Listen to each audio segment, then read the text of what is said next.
মানব জীবনে ধর্মের আহ্বান চিরন্তন। ইসলাম ধর্মে প্রতিটি নামাজে রয়েছে গভীর তাৎপর্য, কিন্তু সপ্তাহের একটি নির্দিষ্ট দিনে মুসলমানদের একত্র হওয়ার যে আহ্বান, সেটি ইতিহাস সৃষ্টি করেছে, আর সেটি হলো জুমার নামাজ। আরবি ভাষায় জুমআ শব্দের অর্থ একত্র হওয়া, সমবেত হওয়া। সেই থেকেই নামাজটির নাম সালাতুল জুমআ, অর্থাৎ সমবেত নামাজ।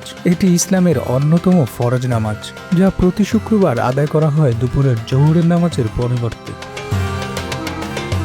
ইতিহাসের পাতায় ফিরে গেলে দেখা যায়, ইসলাম ধর্মের প্রথম জুমার নামাজ আদায় করেছিলেন স্বয়ং মহানবী হযরত মুহাম্মদ সাল্লাল্লাহু আলাইহি ওয়াসাল্লাম। মক্কা থেকে মদিনায় হিজরতের পথে তিনি একবার বনী সালিম গোত্রের উপত্যকায় অবস্থান করেন। দিনটি ছিল ইয়াউমুল আরবু, অর্থাৎ শুক্রবার। ঠিক জোহরের সময় সেখানেই তিনি সাহাবীদের নিয়ে জুমার নামাজ আদায় করেন। এটি ছিল ইতিহাসের প্রথম জুমার নামাজ। তবে এর আনুষ্ঠানিক সূচনা কিছুদিন পর হয়। মদিনায় আগমনের পর একদিন আনসার সাহাবীরা পরস্পর আলোচনা করলেন, ইহুদিদের জন্য আছে শনিবার, নাসারাদের জন্য আছে রবিবার। তাহলে মুসলমানদের জন্য কি কোনো নির্দিষ্ট দিন থাকা উচিত নয়, যেদিন সবই একত্র হয়ে আল্লাহর নাম স্মরণ করবে? অবশেষে তারা শুক্রবারকেই বেছে নিলেন এবং দিনটির নাম রাখলেন ইয়াউমুল জুমআ, অর্থাৎ একত্রতার দিন।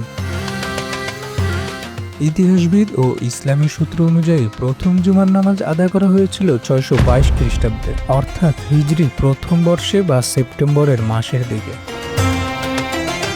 আল্লাহ তাআলা কুরআনে বলেন, হে বিশ্বাসীগণ, যখন তোমাদের জুমার নামাজের আহ্বান দেওয়া হয়, তখন আল্লাহর স্মরণে উপস্থিত হও এবং ব্যবসা বাণিজ্য ত্যাগ করো।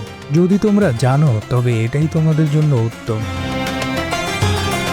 রাসূলুল্লাহ সাল্লাল্লাহু আলাইহি ওয়াসাল্লাম বলেন, যে ব্যক্তি জুমার দিনে গোসল করে সুন্দর পোশাক পরে তাড়াতাড়ি মসজিদে যায়, সে যেন আল্লাহর পথে একটি উট কোরবানি করলো। দ্বিতীয় পর্যায়ে গেলে সে যেন একটি গরু কোরবানি করলো। তৃতীয় পর্যায়ে গেলে যেন একটি দুম্বা। চতুর্থ পর্যায়ে একটি মুরগি এবং শেষ পঞ্চম পর্যায়ে গেলে যেন একটি ডিম কোরবানি করলো। ইমাম যখন খুতবা দিতে ওঠেন, তখন ফেরেশতারা তাদের দফতর বন্ধ করে খুতবা শোনায় যোগ দেন। জুমার নামাজ শুধু একটি ফরজ ইবাদত নয়, এটি মুসলমানদের ঐক্য, ভ্রাতৃত্ব ও পারস্পরিক সৌন্দর্যের প্রতীক। প্রতি শুক্রবার মসজিদগুলোতে সমবেত হয় কোটি কোটি মুসলমান। আল্লাহর নাম উচ্চারণে মুখরিত হয় পৃথিবীর কোনায় কোনায়।